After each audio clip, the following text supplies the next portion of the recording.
Hi, I'm John from Youth from US Liberty, here with our Democratic Correspondent Jennifer Wanburg to talk about her party views as well as how people view other parties. Okay, so I'm just going to start off that several citizens of America are unfortunately not very clear on all the proven facts that make the starkest difference between the three campaigners, and this would probably be due to the fact that their opinions are carried throughout their family, so that's clouding their true perspective or what they want. So if two people were looking at the same picture, one person would see it one way while the other person would see it another way. So for instance, if you show two people the color red, the pro-red person would see it as the symbol of love, whereas the anti-critic would see it as maybe like the violent color. So another example would be during the vice presidential debate. At the end, Biden was greeted by several businessmen, and while Paul Ryan. Okay, while Paul Ryan was greeted by his family, if you were a Republican, you'd probably say, "Oh, Paul Ryan's such a family man. You know, he's such a good person for greeting his family." But if you're, Democratic, you'd say, "Wow, he's not serious about this. He's too young. He's not, greeting businessmen like he's supposed to." So you could see it as two different ways. All right, and you also had some stuff about your party in general, just as the Democratic Correspondent.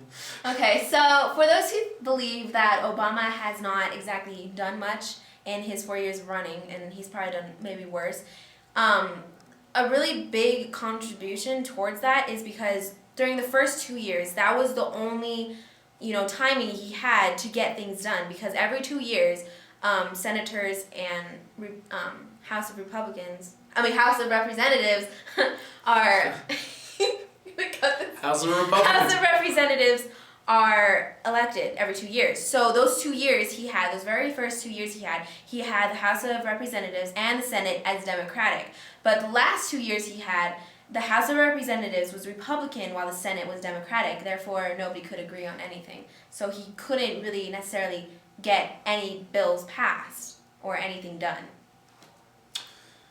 Yeah, personally I disagree with that, of course, and you know that.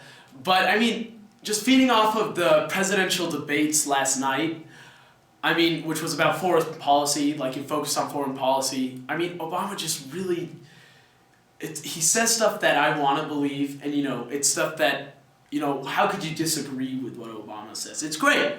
The problem is he doesn't do it, and I really don't blame it on the legislators that are elected, whether it's the House of Representatives or Senate, because, he should be able to work in a way that he can still get things passed. And the problem is especially with things with foreign policy, is it doesn't matter who's in Congress. So, he didn't need Congress approval to do the 300 drone strikes he does a year in Pakistan, which is 5 times more than the Bush administration.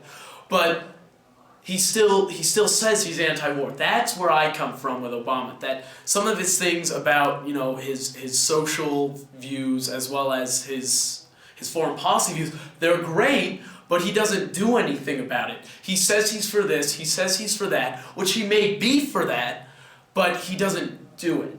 Well, he actually did, lead several troops out of the war. I don't buy the Obama got us. And he says that he wants to, use solar energy and everything. And he tried that just for maybe 4-6 months. He tried that, but nobody would listen to him. Because of the difference between the House of Representatives and the Senate. Nobody would want to help him with that, so he couldn't really do anything about that. And so now, again, he's trying to do more about green. And let me just clarify with what the Truth Squad says about the taxes. Okay, so a huge thing about taxes is that Obama is, he's raised taxes so much compared to just 4 years of running in the office.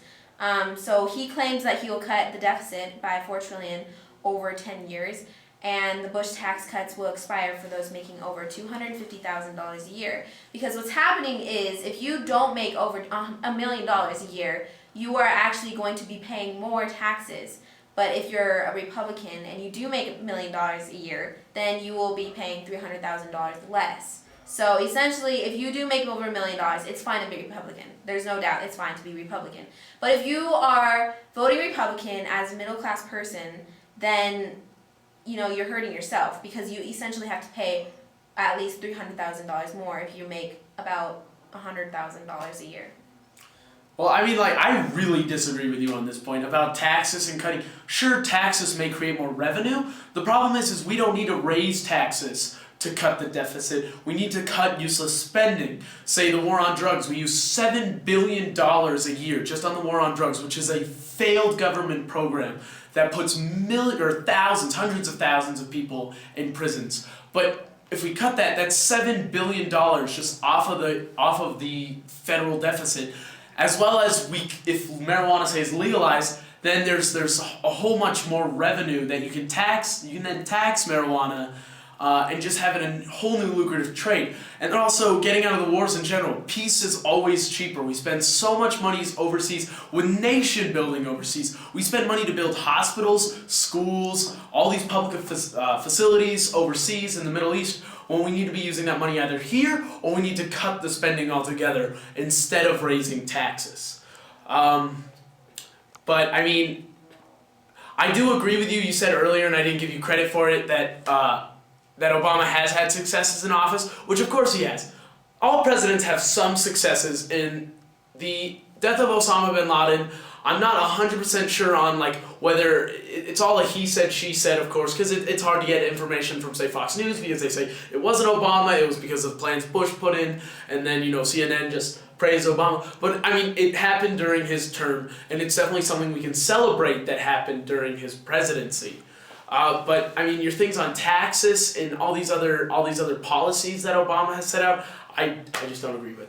Okay, well, those, again, who are for Romney, Romney, according to the CBS News, when they interviewed him, his plan will not help the middle class because, one, people are not going to make much okay, so let me just clarify. So what Romney wants to do is he wants Bush tax cuts as permanent, where he cuts all tax rates at additional 20%, which eliminates taxes on interest or money gained from money in the bank, dividends, money paid to people if stocks increase or corporations make profits, capital gains, which is tax when selling a property with a profit over $250,000, and permanently take away real estate tax or tax on passed away relatives' total possessions worth more than $3.5 million, etc. dollars.